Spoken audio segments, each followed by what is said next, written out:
while in many states such as Assam and Uttar Pradesh and Bihar, there's a heated debate on the veracity of the education given by madrasas, and what is the future of students who study in these madrasas that are run in various places. Surveys are being conducted in Uttar Pradesh as we speak, and some madrasas have been closed down in Assam. But I'm here speaking to these students who have studied in the madrasa to become Hafiz till that level, and despite all of this they have now qualified the NEET exam and they are on their way to become doctors. I have with me these 5 brilliant students who are from various states. I'm going to talk to them one by one.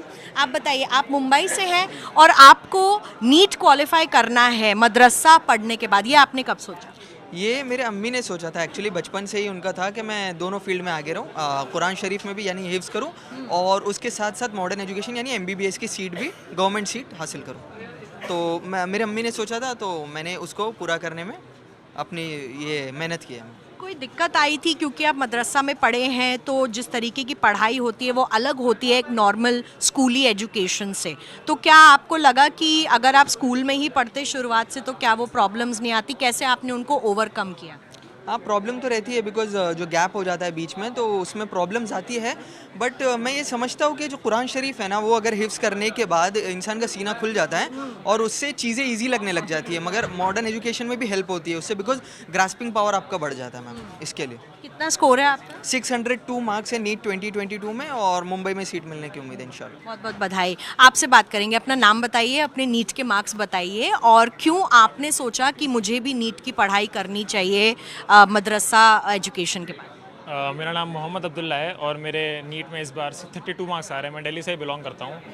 और ये अगला question क्या था? आपने क्यों सोचा कि आपको ये नीट का क्वालिफिकेशन करना था, एग्ज़ाम देना था? मेरे पेरेंट्स का ये था कि एक्चुअली कि तुम दोनों ही चीज़ों में आगे रहो, दुनियावी और दीनी दोनों ही चीज़ों को लेकर आगे चलो और दोनों में ही एक्सेल करो, तो वो एक बेटर लाइफ को वो करता है। तो इसलिए मैंने फिर आगे नीट दिया। मेरे पेरेंट्स का वो था, पेरेंट्स चाहते थे, लेकिन वो ये भी चाहते थे कि आप मदरसा में पढ़ें। हाँ, वही मैंने बोला ना कि मेरे पेरेंट्स चाहते थे कि मैं दोनों चीज़ों को लेकर आगे चलूँ, तो मैंने हिफ्ज़ भी किया और मैंने नीट भी क्रैक किया, तो इंशाल्लाह मैं डॉक्टर ही बनूंगा। तो उस चीज़ पे खरा उतर रहा हूँ आई गेस। और आपका कुछ और बनने का मन था कि आपको कुछ और करना है, क्योंकि आपने कहा कि हमारे पेरेंट्स ने कहा था? नहीं, अब तो ऐसे लगता नहीं है कि मुझे कुछ और, मुझे लगता है ये परफेक्ट फील्ड है जिसमें मैं जा सकता था और मैं बहुत ग्रेटफुल हूँ कि मैंने नीट क्रैक किया और मेरे पेरेंट्स ने मुझे ऐसा डिसीजन लिया मेरे लिए। Okay, brilliant. आपसे भी बात करते हैं। आप अपना नाम बताइए, कौन सी स्टेट से हैं, और ये भी बताइए कि मदरसा पढ़ने के बाद जो बच्चे मदरसा में पढ़ते हैं उन्हें किस नज़र से देखा जाता है, और आप लोगों ने जो नीट क्रैक किया है तो कितना बड़ा ये मिथ है जो ब्रेक हुआ है? जी, मेरा नाम मोहम्मद अली इकबाल है, मैं बेंगलोर से बिलोंग करता हूँ। अल्हम्दुलिल्लाह मैं भी हाफिज़ कुरान हूँ, एक मदरसे का ही प्रोडक्ट हूँ और मैंने इस बार मेरे नीट में 680 मार्क्स आए हैं। तो ख़ासकर ज़्यादातर जगह एक परसेप्शन बन चुका है कि मदरसे के बच्चे हिफ्ज़ करने के बाद या तो टाइलर बन जाते हैं या किसी छोटे मोटे काम में चले जाते हैं या छोटी मस्जिद में इमामत में रहते हैं। आपको तो पता है कि इमाम की तनख्वाह 12-15 हज़ार जो इस ज़माने में कोई बड़ी काम की चीज़ नहीं है। तो हमारे अम्मी का बचपन से कहना था कि आपको सिर्फ वो पढ़ के उसी में सीमित नहीं रहना है, आपको दोनों पढ़ाई में आगे रहना है। ऐसा नहीं कि सिर्फ, बहुत से बच्चे करते भी हैं, मगर आपको एक्सीलेंस करना है, एक अच्छा फील्ड चुनना है। जैसे डॉक्टर में अगर आप जाएंगे तो ख़ासकर गरीबों की, बहुत जो भी कम्युनिटी से बिलोंग करता है उनकी मदद कर सकते हैं। तो मेरे अम्मी बहुत प्रमोट करते थे मुझे बचपन से, तो मेरा भी इरादा था।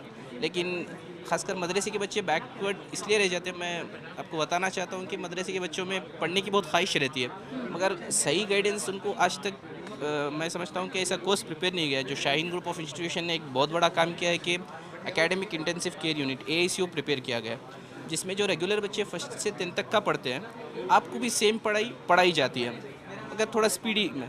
तो आप लोग अगर वो कोर्स कंप्लीट कर लिए तो सभी मदरसे के बच्चों से मेरा यही है कि मदरसे के ही नहीं, खासकर यूपी बिहार में आपको ऐसे बच्चे भी मिले हैं मुझे जो किसी फाइनेंशियल सपोर्ट नहीं होने की वजह से स्कूल कभी नहीं गए।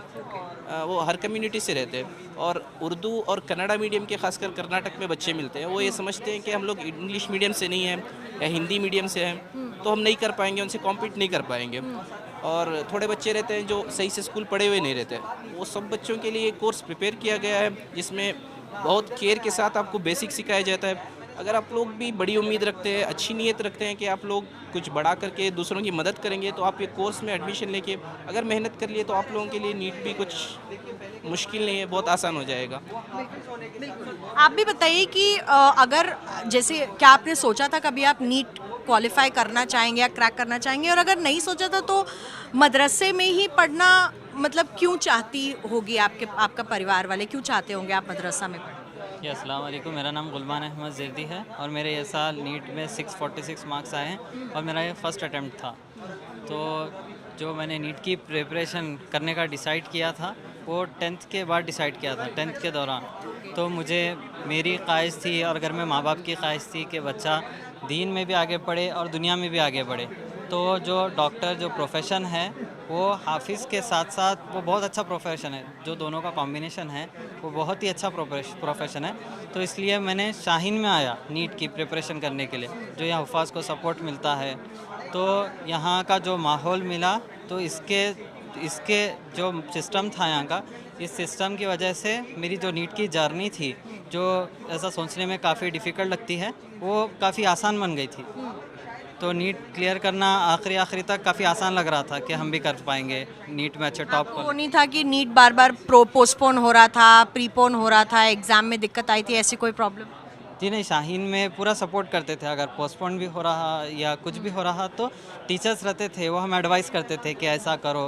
हर स्टेप पे, जो भी स्टेप, हर स्टेप पे ऐसा ही नहीं कि सिर्फ सब्जेक्ट के रिलेटेड, बल्कि हमारी जो पर्सनल लाइफ है हर स्टेप पे वो गाइड करते थे हमें कि ये करना है आपको।